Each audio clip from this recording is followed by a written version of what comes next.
berdasarkan hasil rapat yang mulia para hakim tadi pagi, yang pertama yang perlu didengar oleh Mahkamah adalah Saudara Muhadjir Effendi, Menteri Koordinator Bidang Pembangunan Manusia dan Kebudayaan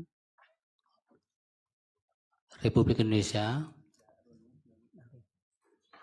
Kemudian yang kedua, Bapak Airlangga Hartarto, Menteri Koordinator Bidang Perekonomian. 3, Ibu Sri Mulyani Indrawati, Menteri Keuangan. 4, Ibu Tri Risma Harini, Menteri Sosial. Dan 5 dari Dewan Kehormatan Penyelenggara Pemilu. Jadi 5 yang dikategorikan penting didengar oleh Mahkamah. Ini bukan berarti Mahkamah mengakomodir permohonan pemohon 1 maupun 2, karena sebagaimana diskusi universalnya kan badan peradilan yang menyelenggarakan persidangan yang sifatnya interpartes itu kemudian nuansanya menjadi keperpihakan kalau mengakomodir pembuktian-pembuktian yang diminta oleh salah satu pihak. Jadi ini semata-mata Pak Uto untuk kepentingan para hakim. Jadi dengan bahasa sederhana, permohonan para pemohon itu sesungguhnya kami tolak, tapi kami mengambil sikap tersendiri karena jabatan hakim memilih pihak-pihak ini dipandang penting untuk didengar di persidangan. Yang nanti mudah-mudahan bisa didengar di hari Jumat tanggal 5 April 2024. Pilpres kali ini lebih hiruk-pikuk dengan beberapa hal yang sangat spesifik yang berbeda dengan Pilpres 2014 dan Pilpres 2019. Ada pelanggaran etik yang dilakukan di Mahkamah Konstitusi, dilakukan di KPU, dan banyak lagi yang menyebabkan hiruk-pikuk itu. Nah, yang terutama mendapat perhatian yang sangat luas dan kemudian didalilkan oleh pemohon itu cawe-cawenya kepala negara, keberpihakan lembaga kepresidenan dan dukungan Presiden Joko Widodo dalam Pilpres. Nah, itu kemudian memunculkan beberapa hal. Satu, cawe-cawe yang sudah saya sebutkan tadi. Kemudian keterlibatan ASN, TNI, Polri yang tidak netral. Dia ada sangkaan, dugaan PJ Gubernur, Bupati, Wali Kota yang PJ itu juga ikut bermain di situ. Ini sangkaan atau dugaan yang perlu dibuktikan di persidangan ini. Kemudian ada peran serta lurah kepala desa juga yang ikut cawe-cawe, ikut menggalang massa, dan kemudian bansos yang dianggap mempunyai korelasi dengan elektoral. Presiden pada waktu bagi-bagi bantuan sosial di depan istana, Presiden pada waktu keliling kemarin dipertanyakan oleh teman-teman dari pemohon 2. Presiden keliling ke berbagai daerah melakukan kunjungan-kunjungan daerah pas kebetulan itu di waktu kampanye, sehingga menimbulkan sakwa sangka dan saling curiga, saling fitnah di antara kita anak bangsa. Nah, itu menggunakan bansos apa, di mana, dari mana itu. Kemudian yang ketiga, saya membaca keterangannya Bapak Menko PMK. Di sini ada kata-kata begini: pelaksanaan tugas PMK dimaksudkan untuk memberikan dukungan pelaksanaan inisiatif dan pengendalian kebijakan berdasarkan agenda pembangunan nasional dan penugasan Presiden. Apa sih yang dimaksud dengan penugasan Presiden?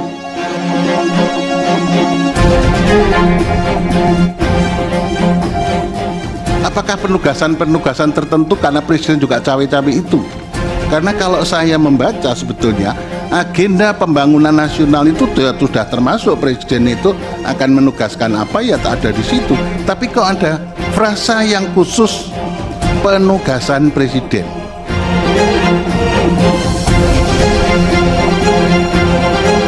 pada agenda pembangunan nasional dan penugasan presiden. Ini kan seolah-olah ada frasa khusus.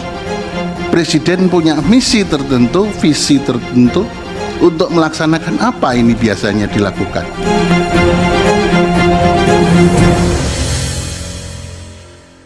Kemudian ada kepala bulog. Pada saat-saat kritis saya baca di mass media, kepala bulog Budi Waseso diganti. Ada faktor apa ini yang melatar belakangi? Saya mau tanya.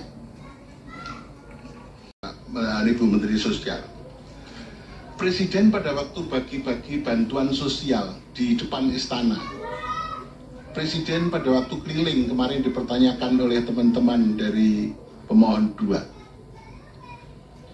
Presiden keliling ke berbagai daerah melakukan kunjungan-kunjungan daerah pas kebetulan itu di waktu kampanye, sehingga menimbulkan sakwa sangka dan saling curiga, saling fitnah di antara kita anak bangsa.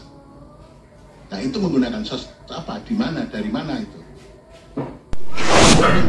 Tabel yang di kedua pemohon itu sih sebetulnya ada yang mencantumkan list perjalanan presiden. Ini karena dua permohon ini lebih banyak bergeraknya ke presiden ini sebetulnya, karena dalilnya bertumpu di sini. Jadi kami harus menanyakan, apa sih kira-kira yang jadi pertimbangan presiden memilih misalnya ke Jawa Tengah itu lebih banyak kunjungannya dibandingkan ke tempat lain. Ini yang berkaitan dengan kunjungan yang ada pendistribusian bansosnya. Nah, itu yang didalilkan oleh pemohon. Nah, kalau ini kami bisa dibantu menjelaskannya, itu akan lebih mudah kami, apakah yang didalilkan pemohon itu bisa dibenarkan atau tidak. Nah, tolong kita dibantu ini oleh 4 menteri ini berkaitan dengan ini. Itu yang pertama. Masih berkaitan, ini alokasi dana yang dibawa untuk kunjungan-kunjungan presiden itu yang dari mana saja? Pak Menko dan Ibu Menteri, ini satu yang terkait langsung dengan permohonan yang diajukan oleh kedua pemohon. Yang menjadi persoalan adalah apakah memang di awal-awal tahun, itu adalah dimulai dari Januari, Februari, ya, di mana tahun-tahun itu disebut dengan tahun-tahun atau saat-saat politik seperti itu memang kemudian anggaran itu sudah bisa dicairkan. Apakah itu menggunakan anggaran di luar itu? Apakah memang itu real anggaran 2024 yang sudah bisa dicairkan untuk Perlinsos? Itu mohon nanti bisa dijelaskan di awal tahun itu. Apakah pada saat di awal tahun itu juga itu bisa kemudian dilakukan automatic adjustment? Yang tadi didasarkan pada pasal 28 ayat 1 huruf E itu sudah dilakukan. Ini karena kalau berbicara dari pemohon ada yang mengatakan itu ada automatic adjustment. Benar nggak sih itu? Kami mohon nanti Ibu bisa menyampaikan atau Pak Menko bisa menjelaskan benar nggak ada automatic adjustment berkaitan dengan hal tersebut. Terhormat Pak Menko Bidang Pembangunan Manusia dan Kebudayaan, saya menghubungkannya kondisi yang tadi diceritakan dan juga kondisi kinerja yang dilakukan itu dihubungkan dengan perkara yang sedang berlangsung pada saat ini. Dari kedua pemohon itu antara lain menyebutkan dalam dalilnya, selain yang lain itu adanya kegiatan aparatur negara dan juga menteri-menteri, ya, yang lekat dengan khususnya di dalam kegiatan kampanye, dalam penyaluran, pendistribusian. Di situ ada keterlibatan aparat yang dimaksud. Nah, apalagi saya kaitkan dengan fungsi dari kementerian Bidang Pembangunan Manusia dan Kebudayaan. Dijelaskan juga oleh Ibu Menteri Sosial. Karena Ibu, saya tahu persis rekam jejaknya itu sangat humanis, ya, berkaitan dengan rakyat kecil, berkaitan dengan perempuan dan anak-anak. Mungkin nanti bisa juga menambahkan bagaimana Pak Menko menjelaskan kondisi saat ini mengenai penggunaan fasilitas Kalau di luar sana banyak sekali dari hal berkaitan dengan kendaraan, bahkan ajudan, bahkan handphone pun yang memang dipinjamkan oleh negara, itu digunakan dalam kegiatan-kegiatan yang berkaitan dengan pesta demokrasi kita ini. Nah, saya kira untuk menjelaskan itu, saya persilakan kepada yang terhormat Pak Menko dan juga Ibu Menteri Sosial. Terima kasih yang mulia. Perpanjangan pemberian bantuan sosial sampai Juni 2024 diputus secara sepihak oleh Presiden Joko Widodo tanpa persetujuan DPR, melanggar konstitusi dan sejumlah undang-undang. Pertama adalah pemberian bantuan sosial secara sepihak oleh Presiden Joko Widodo dalam rapat Kabinet 6 November 2023 tanpa persetujuan DPR dan tidak ditetapkan dengan undang-undang, melanggar pasal 23 Undang-Undang Dasar. Presiden Joko Widodo kemudian memerintahkan kepada Kementerian Keuangan melakukan pemblokiran anggaran di sejumlah kementerian lembaga senilai 50,15 triliun. Erlangga Hartarto mengaku pemblokiran anggaran di sejumlah kementerian lembaga untuk anggaran bantuan sosial.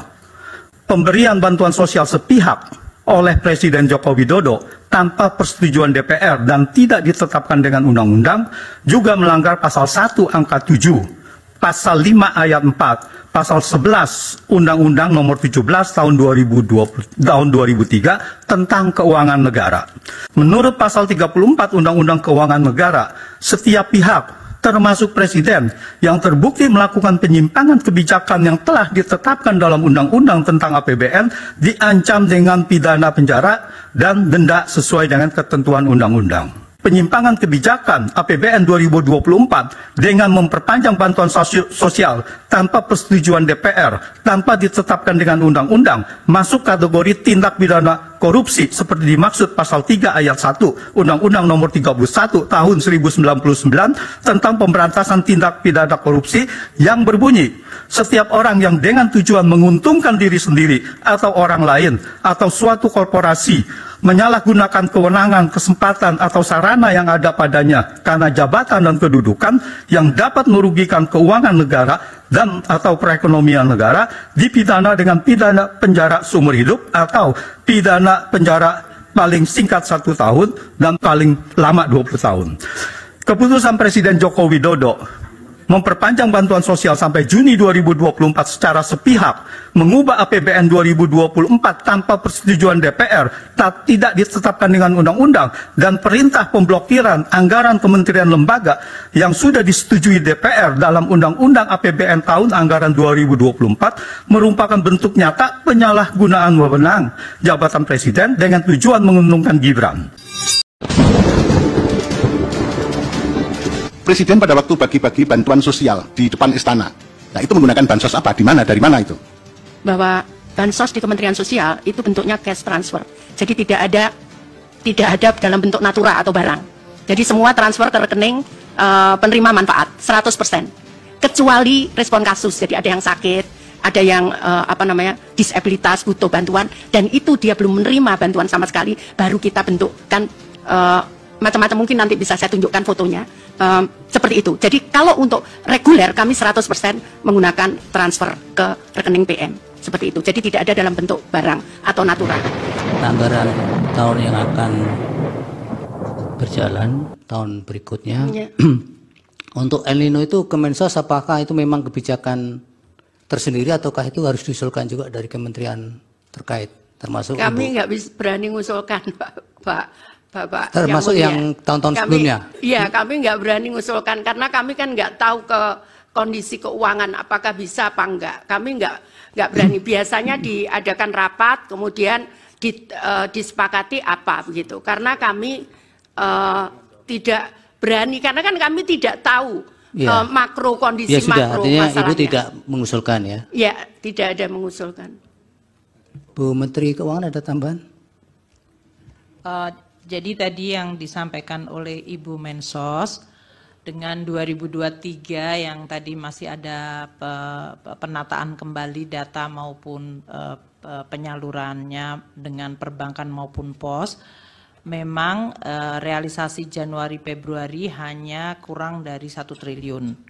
Sementara pada Januari-Februari di tahun-tahun biasanya itu bansos yang dari Kemensos pencairannya itu tertinggi pada tahun 2021 yaitu 19,1 triliun dan untuk tahun 2024 itu 12,8. Jadi yang mulia Ketua Hakim, kami kemudian memang menunjukkan seolah-olah ada lonjakan dari bansos. Saya izin untuk menampilkan video bukti yang mulia atas laporan-laporan tersebut.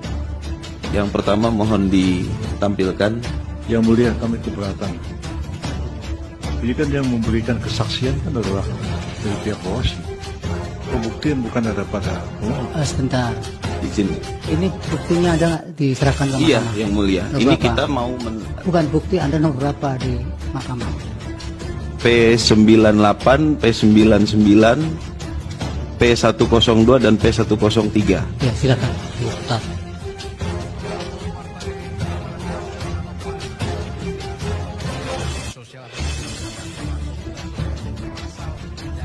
Mohon dibesarkan suaranya agar jelas.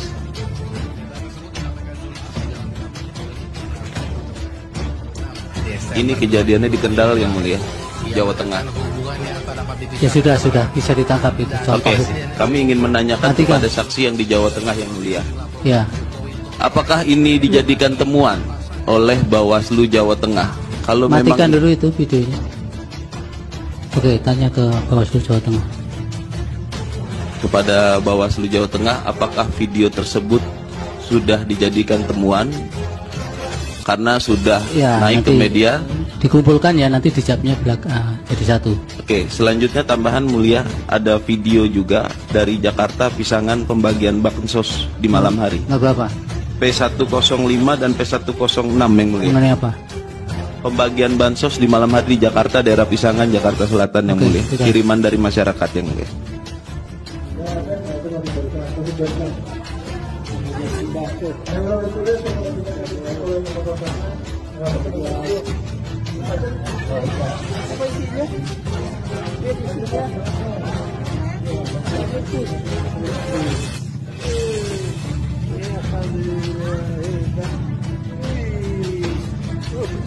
Ada